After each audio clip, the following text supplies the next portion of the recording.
Hello and welcome back to Bible Wits Bible Corner. Today we're going to be reading Acts chapter 5 verses 8 through 14, starting with the English Standard Version. And Peter said to her, "Tell me whether you sold the land for so much." And she said, "Yes, for so much."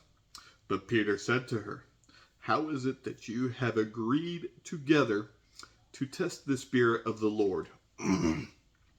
Behold, the feet of those who have buried your husband are at the door, and they will carry you out." Immediately she fell down at his feet and breathed her last. When the young men came in, they found her dead, and they carried her out and buried her beside her husband.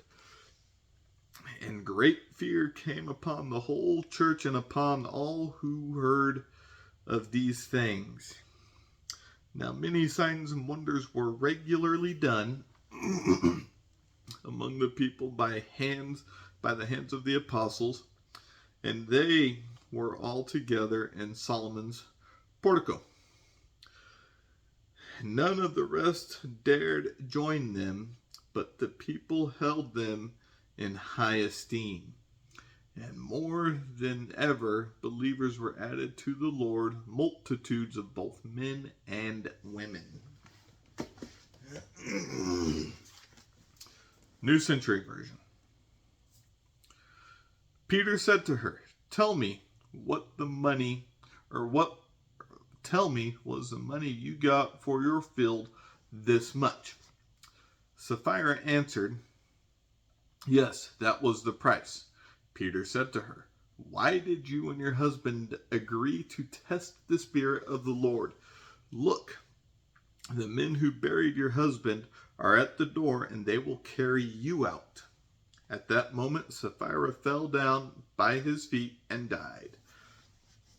When the young men came in and saw that she was dead, they carried her out and buried her beside her husband.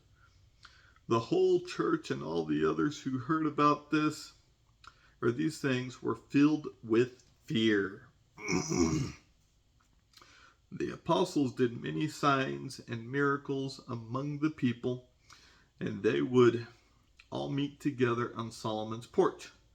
None of the others dared to join them, but all the people respected them.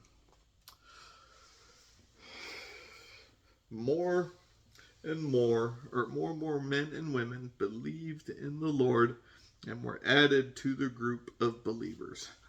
Sorry, I just about forgot that last verse in that translation.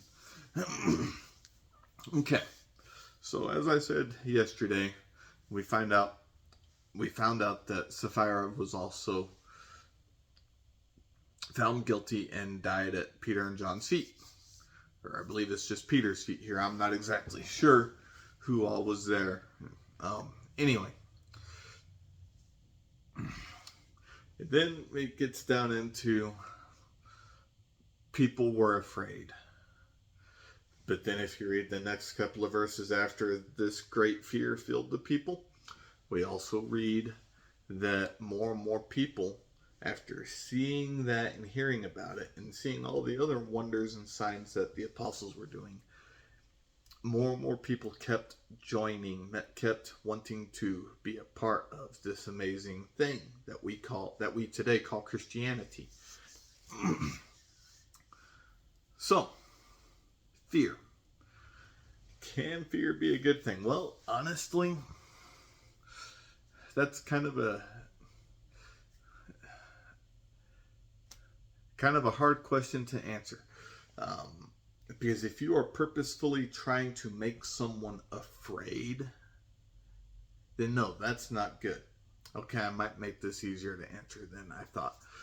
But if people have enough respect for an individual or God that they fear the consequences of what will happen if they disobey, that's a good thing. So, I've said before that fear and respect are circular. You fear God enough that